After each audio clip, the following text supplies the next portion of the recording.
अस्सलाम वालेकुम and good evening. This is Qaiser Bari from बारी लॉ एसोसिएट्स। दोस्तों कैसे हैं आप? आई डू होप आप सब अच्छे होंगे जी। साल का आज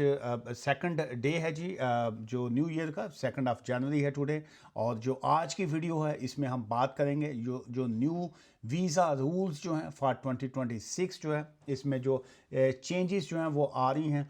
इसको मैं एक एक करके आपके सामने रखूंगा और डिस्क्लेमर देता जाऊं कि it's not a legal advice session. ये लीगल एडवाइस सेशन नहीं है। इसमें हम सिर्फ और सिर्फ जो अपडेट्स होती हैं वो बात करते हैं। लेकिन अगर किसी का कोई लीगल इश्यूज़ हों तो इट्स ऑलवेज एडवाइजेबल कि आप अपनी सिचुएशन के मुताबिक जो है वो लीगल एडवाइस लेके फिर आप आगे चलेंगे। सबसे पहली बात तो ये आ गई कि न्यू इमिग्रेशन रूल जो हैं सेट कम इनटू फोर्स जो है ये 2026 से जो है एप्लीकेबल होंगे। Marking one of the most substantial overall जिसको चेंजेस जो हैं वो इस बारे में कहा जा रहा है कि पिछले 40-50 ईयर्स में जो है सबसे ज़्यादा अगर तेज़ी के साथ यहाँ जो चीज़ें इस वक्त मेंशन की गई हैं या जो वाइट पेपर में जो आई हैं कि हम इस तरह की तब्दीलियाँ लेके आना चाह रहे हैं, ये मैं समझता हूँ कि ये ख़ासी इम्पोर्टेंट है। ये जो पिछले अगर हम कई सालों की बात करें तो उसमें इस तरह का टफ़र रूल्स जो हैं वो कभी भी अनाउंस नहीं किए गए थे। जो अभी अनाउंस किए जा रहे हैं, लेकिन अभी ऑब्वियसली ये वाइट पेपर के बाद की अगली एक शेप है और उसमें जो है फर्स्ट जो चेंजेस का है इंक्रीजिंग जो आ गया इंग्लिश लैंग्वेज रिक्वायरमेंट जो है फॉर फॉरेन वर्कर्स जो हैं। इसमें जो कोई भी शख्स जो है जब यूके में अब स्किल्ड वर्कर वीज़ा पे आएगा एज अ फॉरनर वर्कर्स जो आएगा, उनके लिए जो है द गवर्नमेंट इमिग्रेशन जो है वाइट पेपर जो मई 2025 में जो था आया, और उससे पहले भी ये बहुत सी प्लानिंग्स और प्रपोजल जो थी वो आती जा रही थी। तो उसके बाद जो है अल्टीमेटली ये है कि the government immigration white paper जो है उसके मुताबिक जो है इसमें मेन यही है कि जो फॉरनर्स के लिए जो इंग्लिश का थ्रेशोल्ड है जब उसकी हम बात करें तो उसकी जो डेट है वो ये नेक्स्ट वीक से जो है वो स्टार्ट हो रही है जी। वो है फ्रॉम 8 जनवरी 2026 से जो है मैनी माइग्रेंट जो है will need to speak English to an A level standard जो है अंडर टफर न्यू रूल जो है। अब ये कंपलसरी जो है वो हो चुकी है। The changes will impact a graduate जो है for those applying for a skilled worker.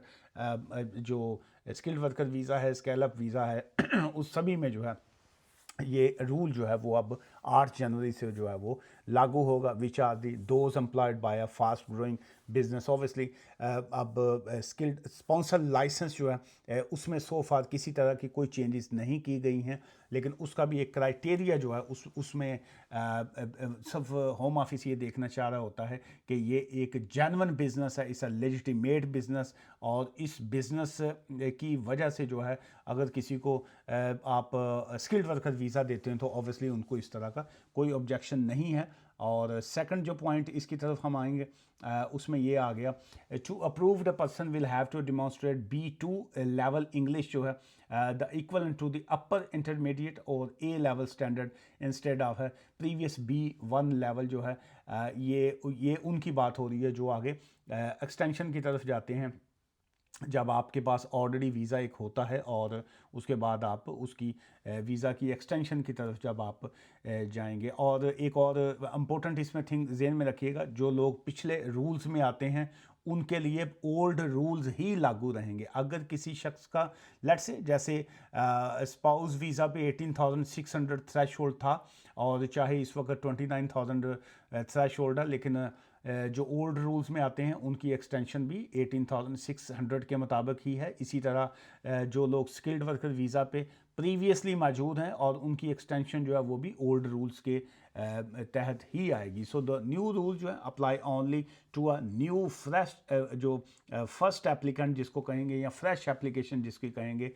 उनके ऊपर जो है वो एप्लीकेबल होगा। एग्जिस्टिंग वीज़ा जो holder extending their permission to stay in the Britain will not face higher requirement. उनके लिए जो है ये हायर रिक्वायरमेंट जो है वो नहीं है। बहुत सी मार्केट में जो है डिफरेंट चीज़ें जो हैं बासकत आई डोंट नो कि लोगों को मज़ा आता है गलत ख़बर दे के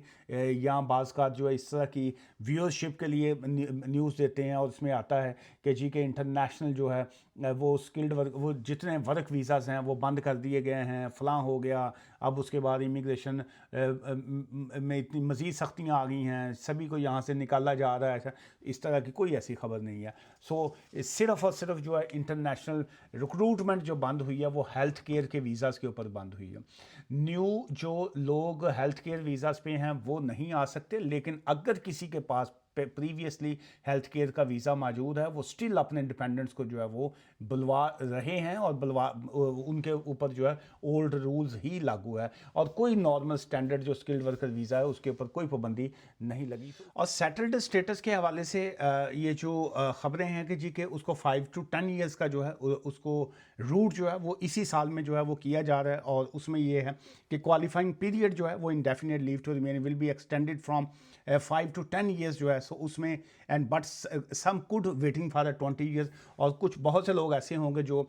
20 ईयर्स रूट तक भी जाएंगे, और उसमें जो है गवर्नमेंट का कैटेगोरिकली और बड़ा क्लियर जो अनाउंसमेंट है उसमें यही है कि एस्टिमेटेड जो है 2.6 मिलियन लोग जो हैं who have been arrived in the UK since 2021, जो 2021 से यहाँ पे लोग आए हैं, उनके ऊपर जो है हम ये रूल जो है उसको एप्लीकेबल करेंगे। और जो 2021 से पहले के लोग आए हुए हैं जो already they have already obtained जो है settled status will not affect, उनके ऊपर इसका कोई ताल्लुक नहीं है। अगर किसी को 2021 से पहले की ILR मिल चुकी हुई है सो उनका जो है इस न्यू रूल्स के साथ जो है वो कोई ताल्लुक नहीं होगा। और ये जो 5 to 10 ईयर्स वाला रूल या जो 20 ईयर्स वाला रूल है, इसकी जो इम्प्लीमेंट है कि ये कब से जो है लागू होगा, उसमें गवर्नमेंट ने ये कहा है कि end of this February next month जो उनका सेशन लगेगा पार्लियामेंट का, तो एंड ऑफ नेक्स्ट मंथ जो है उस वक्त हम इसको क्लोज करेंगे, और उसमें जो फाइनल प्रपोजल के बाद जो उसका निचोड़ निकलेगा, जो अल्टीमेट रिजल्ट आएगा, हम उसको एग्जैक्टली जो है तब अनाउंस करेंगे कि कौन लोग जो हैं जो 10 ईयर्स रूट में आएंगे, कौन से लोग जो हैं वो 15 ईयर्स रूट में आएंगे, कौन से 20 ईयर्स पे आएंगे, और जो 2021 से जो लोग आए हुए हैं क्या उनके ऊपर एप्लीकेबल करेंगे या 22 वालों के ऊपर करेंगे, या उस डेट के बाद जो अप्रैल के बाद जो डेट 2026 की बाद की जो डेट आएगी उनके ऊपर एप्लीकेबल किया जाएगा। इसका भी सो फार फैसला नहीं है, लेकिन next month end of February के एंड के ऊपर जो है इसको वो फाइनलाइज जो है वो उसको वो करेंगे। और उसमें सेटलमेंट और ILR जो है उसमें भी यही अनाउंसमेंट्स लग रही हैं कि वो 10 ईयर्स वाला तो जो है वो लाजमी जो है वो कंपलसरी इसको करेंगे। सो legal migrant who claim benefit जो है, वो कोई भी लीगल माइग्रेंट की बात हो रही है। अब लीगल माइग्रेंट में दो चीज़ों का डिफरेंस आएगा। एक लीगल माइग्रेंट वो है जिसको स्टेटस मिल चुका होता है, और उसके बाद उसने अगर जो है वो बेनिफिट्स क्लेम किए हैं, 12 मंथ्स अगर किसी ने बेनिफिट्स क्लेम किए हैं, 1 साल तक कंटिन्यूसली बेनिफिट्स उसका रहा है, तो देन जो है वो they have to wait for 15 years settlement status के लिए जो होगा। और अगर किसी का जो है उसने उससे ज़्यादा बेनिफिट्स लिए हुए हैं, उससे उस टाइम फ्रेम से ज़्यादा, तो 20 ईयर्स उनको वेट करना पड़ेगा। लेकिन अब लीगल माइग्रेंट की शक्ल को अगर हम देखा जाए तो क्या वो शख्स जो है जब वो आया और उसने असाइलम क्लेम किया, and during that pending asylum अगर वो माइग्रेंट हेल्प की अकोमोडेशन या उनके एसपिन कार्ड से पेमेंट लेते रहे हैं, तो क्या वो उसको लीगल माइग्रेंट काउंट करते हैं? टेक्निकली तौर पे वो लीगल माइग्रेंट हैं, लेकिन उसके पास लीगल स्टेटस नहीं होता। वो चूँकि वो टेक्निकली मैं समझता हूँ कि वो स्टेक पे लगे होते हैं, वो खड़े हैं। अगर उनको स्टेटस मिल गया, एप्लीकेशन एक्सेप्ट हो गई, तो देन दे बिकम जो लीगल स्टेटस उनको मिल जाता है। और अगर उनकी एप्लीकेशन रिफ्यूज़ल आ जाती है, सो दैट्स मीन कि वो उस कैटेगरी से जो है वो बाहर आ जाते हैं। और अगर ड्यूरिंग दैट टाइम जो है वो बेनिफिट्स लेते भी रहे हैं, सो मैं लीगली तौर पे ये समझता हूँ कि वो इस 12 मंथ्स पीरियड या 6 मंथ पीरियड या उसमें जो है वो फॉल नहीं करेंगे। जब उनको वीज़ा ग्रांट हो जाता है, जब उनको स्टेटस मिल गया और अगर उसके बाद उन्होंने बेनिफिट्स क्लेम किए हैं, सो देन जो है ऑब्वियसली वो इस रूल या इस रूट में जो है उनको वो लेके आएंगे। और इसमें जो एक और फर्दर पॉइंट आ जाता है, people who arrived on post Brexit जो है health and social care visa जो है पोस्ट ब्रेग्जिट क्या कब है जी, ये 31 दिसंबर 2020। अब इसमें भी बड़ा कंफ्यूजिंग सब पॉइंट है सो फार कि जो दूसरी तरफ कहा जा रहा है कि जी जो 2021 के बाद लोग आए हैं उनके ऊपर हम इस रूट को लागू करेंगे, लेकिन सेम टाइम ये है कि जो पोस्ट ब्रेग्जिट जो है, पोस्ट ब्रेग्जिट मीन के जो 31 दिसंबर, चूँकि ब्रेग्जिट तो 31 दिसंबर को हुआ, लेकिन उसका जो एक्सटेंडेड पीरियड था उसको एक्सटेंड करके किया गया था 31 जुलाई 2021। सो दैट्स मीन लग ये रहा है कि ये जो टाइम फ्रेम है ये उस वहीं से स्टार्ट ये करना चाह रहे हैं 31 जुलाई 2021 वाला। बदल इसमें मजीद ये है कि health and social care visas वाले जो लोग हैं could also have to wait for 15 years जो है अप फ्रॉम 5 ईयर्स, 5 की बजाय जो है वो 15 ईयर्स की उसको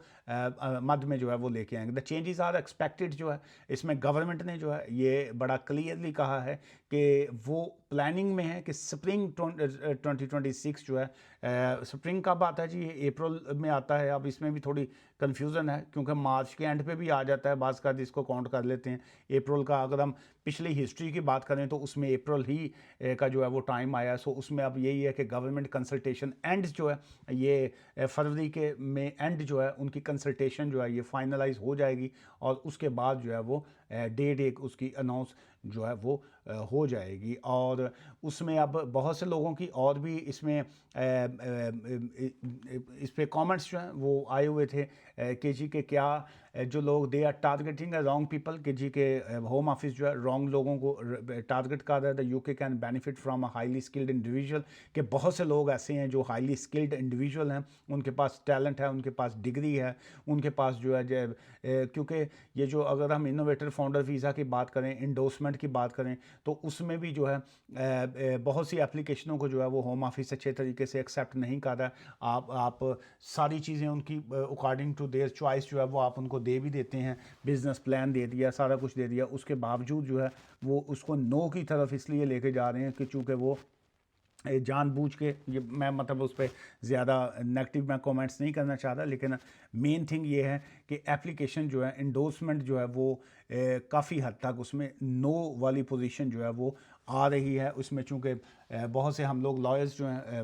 बाकी लोग आपस में डिस्कस करते रहते हैं पार्टीज़ में और आपस में ग्रुप बने होते हैं, तो जब हम उसमें आपस में डिस्कस करते हैं कि क्या सिचुएशन है तो उसमें ज़्यादातर जो है वो फेलियर आ रहा है, ज़्यादातर नो आ रहा है। सेम यही पोजीशन जो है वो असाइलम केसेस की है, सेम यही पोजीशन जो है ह्यूमन राइट्स क्लेम की है कि उसमें मेजॉरिटी जो है वो नो की तरफ जो है वो आ रही है। सो अगर हम इसमें इस रूट या रूल की अगर हम बात करते हैं कि 5 to 10 ईयर्स पे लेके जाएंगे, 15 या 20 ईयर्स पे लेके जाएंगे, लेकिन जो असाइलम सीकर्स हैं जो तो घर बार अपना पीछे छोड़ के आ गए, उनको तो मे भी शायद ज़्यादा इतना मैटर ना करता हो, चूँकि गवर्नमेंट यही समझती है कि उनको मैटर करना भी नहीं चाहिए, क्योंकि वो तो आए भी इसी काम के लिए हैं कि हम परमानेंट रहना चाहते हैं। लेकिन जो हेल्थ केयर सेक्टर के लोग हैं या स्किल्ड वर्कर वीज़ा वाले लोग हैं या जो क्योंकि अच्छा स्पाउस वीज़ा के हवाले से इसमें सो फार जो है कोई चेंजेस की बात नहीं की गई, लेकिन जो वो है ना जी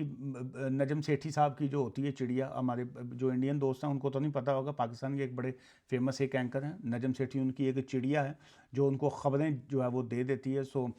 मेरे पास भी जो है कुछ तितलियां हैं, उनके पास तो चिड़ियां हैं, मेरे पास कुछ तितलियां हैं जो मुझे जो है वो वहाँ की ख़बरें जो हैं वहाँ मिल जाती हैं। सो उसमें यह है कि जो तितली की मेरी ख़बर है वो ये है कि शायद जो है इस 5 ईयर्स रूट को जो है स्पाउस में उसको भी जो है ये 8 ईयर्स के ऊपर लेके जाएं, लेकिन उसकी जो है वो तितली ने कहा कि ये वाली जो ख़बर है ये इसको कुछ ये अप्रैल की अनाउंसमेंट्स आने के बाद करेंगे, देखेंगे कि हंगामा है क्यों बरपा, थोड़ी सी जो पी ली है। तो इस देखते हैं ये थोड़ी सी पीने के बाद हंगामा कितना बरपा होता है और उसके बाद जो है वो डिसाइड करेंगे कि अब उस रूट को जो है वो क्या करना है। सो आज की इस वीडियो से मुझे इजाज़त दीजिएगा। रेलिवेंट क्वेश्चन जो है कमेंट्स में लाजमी नहीं होता कि आप सिर्फ और सिर्फ आपका कोई लीगल इशू है तो तभी आप पार्टिसिपेट करें। आप बहुत से दोस्त हमारे ऐसे हैं जो जिनको ऑलरेडी स्टेटस मिल चुका होता है लेकिन वो यूके में आप रहते हैं, तो आप अपनी जो अटेंडेंस जिसको कहते हैं, जैसे मैं यहाँ पे अपना मौक़िफ़ दे रहा हूँ, आप अपना मौक़िफ़ भी दे सकते होते हैं। जो चिड़िया की ख़बरें वहाँ से आती थी, जब मेरी जो अब तितली की ख़बरें जो आया करेंगी यहाँ पे, तो उसमें इसी तरीके से जो है वो